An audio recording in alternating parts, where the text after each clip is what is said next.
La conmemoración del Día Mundial de Lucha contra el Cáncer de Mama e incluso del Mes Nacional de la Concientización sobre el Cáncer de Mama, que es este mes de octubre, básicamente lo que implica es aumentar de forma consciente los mensajes y las actividades de educación a la población en cuanto a lo que tiene que ver en la detección del cáncer de mama. Y estas actividades básicamente tienen que estructurarse con el fin de empoderar a las personas, ya sea al público en general o al personal médico, para que den los pasos necesarios y de forma oportuna para la detección del cáncer de mama en sus etapas más tempranas, cuando sabemos que es ahí donde podemos impactar positivamente, porque en esas etapas iniciales es más fácil curar la enfermedad. Y básicamente es mejorar la educación en la población en lo que tiene que ver con el conocimiento de los factores de riesgo, de los factores de riesgo, de sus factores de riesgo para el cáncer de mama, saber cómo mejorar esos factores de riesgo, conocer los antecedentes familiares para el cáncer de mama y conocer cuáles son las pruebas de detección que disponemos en nuestro país para la detección temprana, cuándo hacérselas y dónde hacérselas.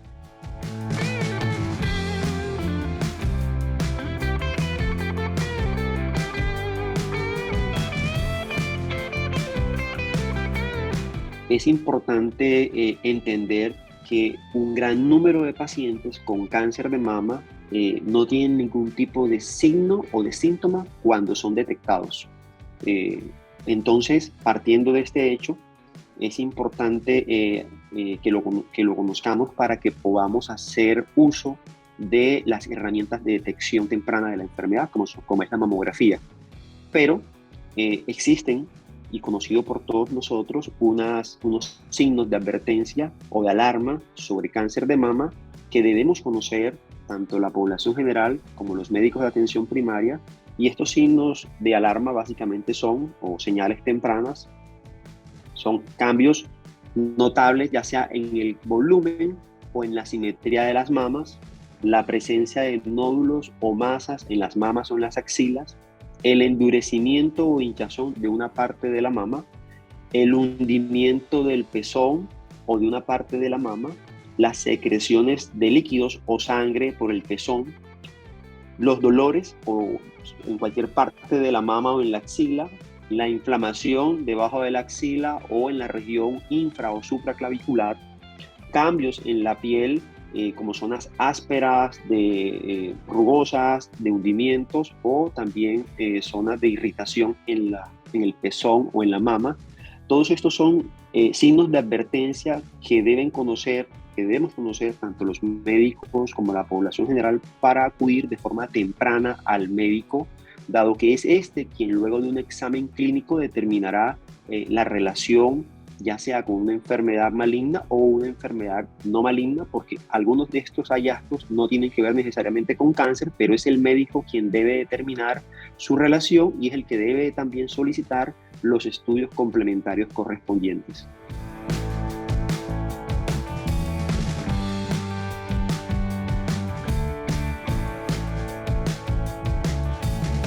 Una de esas es el autoexamen de las mamas, que debería realizarse todas las mujeres. La recomendación es realizárselo de forma mensual, 8 días después de la menstruación, y luego que pase el periodo de menstruación en las mujeres, se podría hacer de manera fija cada mes.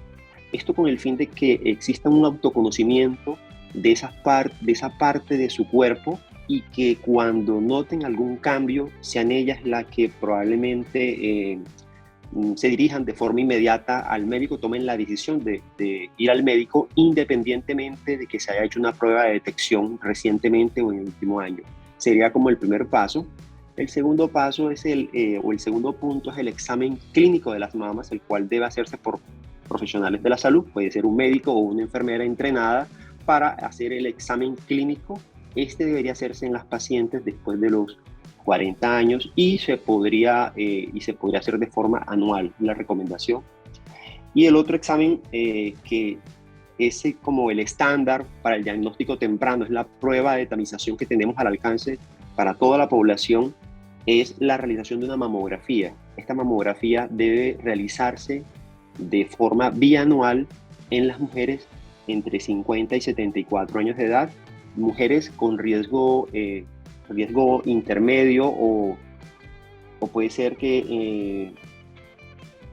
un riesgo promedio para cáncer de mama, ya que es el médico quien debe evaluar en cada una de estas pacientes el riesgo para poder establecer de pronto, realizar otro tipo de pruebas o a edades más tempranas,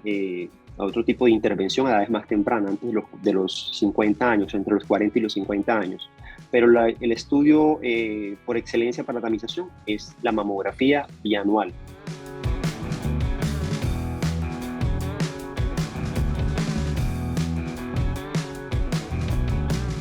A pesar de que la incidencia de cáncer de mama en el hombre es realmente baja, el cáncer de mama en hombres es poco frecuente, 1 de cada 100 diagnósticos de cáncer corresponden a un hombre. La forma de detección más temprana en los hombres es el autoexamen. También para los hombres, educarlos en la forma de hacerse ese examen y en la forma y en la periodicidad con la que se lo debe realizar. Esto nos permite detectar los mismos cambios que vamos a detectar en las mamas femeninas, como son los hundimientos, las inflamaciones, la aparición de nódulos o masas y las secreciones sanguinolentas o secreciones líquidas por el pezón. Todos estos cambios nos podrían hacer asistir de forma más rápida al médico para que sea este quien ordene las pruebas ya de detección imagenológicas o la toma de una biopsia.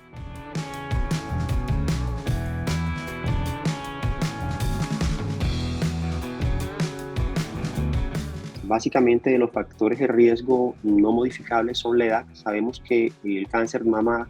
tiene una edad de aparición más frecuente en la medida en que aumentamos en la edad. Es por eso que por encima de los 50 años están las mayores tasas de incidencia del cáncer de mama. Entonces, la edad es un factor de riesgo importante. Otro factor de riesgo importante son los antecedentes médicos personales, como son el diagnóstico previo de cáncer de mama o de alguna lesión premaligna en las mamas. El otro factor de riesgo pueden ser los antecedentes familiares de cáncer de mama o de cáncer de ovario y también la presencia de mutaciones genéticas. Estos son factores de riesgo no modificables que debemos identificar en todas nuestras pacientes. Además de otro tipo de factores como por ejemplo la nuliparidad, pacientes que nunca han quedado embarazadas, pacientes que tuvieron una menstruación a muy temprana edad o pacientes quienes tuvieron su menopausia de forma tardía. Por el mayor tiempo de exposición a las hormonas, parece ser que tienen mayor riesgo este tipo de pacientes. Existen otro tipo de factores de riesgo que son modificables en los que debemos hacer mucho énfasis en educación en nuestra población, como son el sedentarismo, el sobrepeso y la obesidad, las dietas que de pronto son dietas que no ayudan o no proveen un buen equilibrio en cuanto a los nutrientes, las dietas excesivas en azúcares, en sal, en alimentos ultraprocesados, en carnes rojas, etcétera, y también el consumo de alcohol y tabaco. Esos son factores de riesgo que son modificables en nuestros pacientes. Deberíamos detectarlos y deberíamos insistir en la educación en nuestros pacientes para tratar de reducir los factores de riesgo modificables.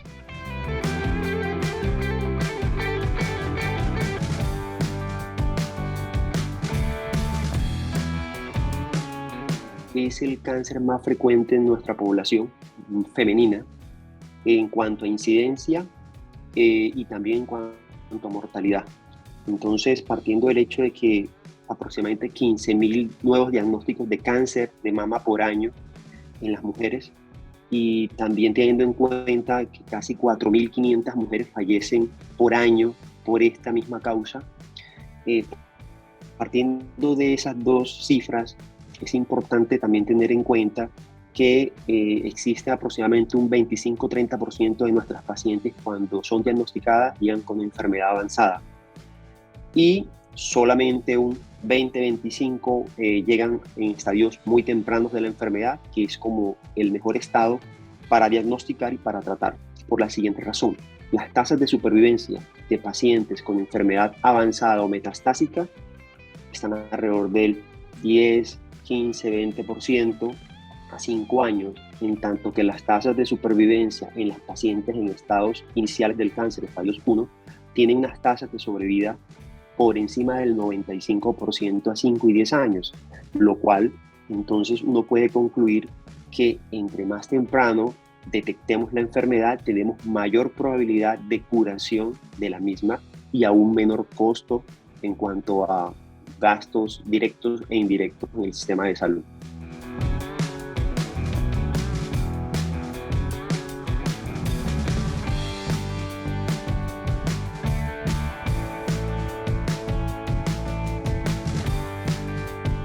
Todavía percibimos barreras en cuanto a la atención. Una de las principales barreras es la educación al público en general sobre el impacto de esta enfermedad y sobre los beneficios del diagnóstico temprano, el conocimiento de la existencia de pruebas de detección tempranas en nuestro país, al alcance de ellos, y que existen unos planes o unas políticas ya trazadas que nos permiten brindarles esa atención de forma temprana a este grupo poblacional. Entonces, la educación a esta población es importante. También la educación al personal sanitario, porque desafortunadamente no se maneja la información adecuada y no se aplica de tal manera que podamos hacer detección en poblaciones a riesgo de forma más temprana. Otro de los retos o de las barreras que tenemos es las condiciones socioeconómicas de algunos pacientes, lo cual, a pesar de tener la cobertura y de tener la facilidad de acceder a los servicios, a veces tienen las limitaciones económicas para poderse movilizar hasta los sitios donde van a tomar los estudios, o teniendo estudios con sospecha de cáncer, el paciente no logra ir a hacerse un estudio de confirmación, no demora o de pronto posterga por limitaciones económicas la ida al centro de atención para la toma de la biopsia y confirmación de su enfermedad.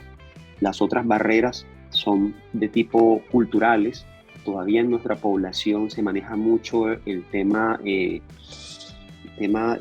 la curación por esto del uso de algún tipo de bebidas o de ungüentos, y hacen que el paciente de pronto demore mucho más en recibir la atención para su diagnóstico oportuno, dilata la ida al médico haciéndose de pronto ese tipo de curaciones o ese tipo de tratamientos tradicionales, y probablemente esto también trae como consecuencia el diagnóstico muy tardío en estos pacientes. Otras barreras de acceso también que hemos percibido y las que tenemos que seguir de pronto mejorando es el tema de las citas para la realización de estudios imagenológicos y toma de biopsias en estas pacientes de alto riesgo.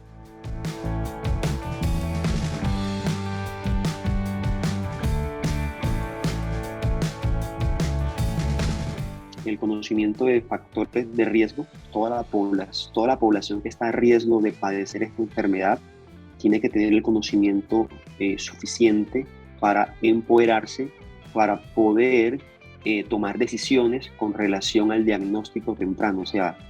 si yo tengo el conocimiento, es más fácil que yo pueda hacer uso de las herramientas que tengo disponibles para poder conseguir un diagnóstico oportuno y un tratamiento oportuno.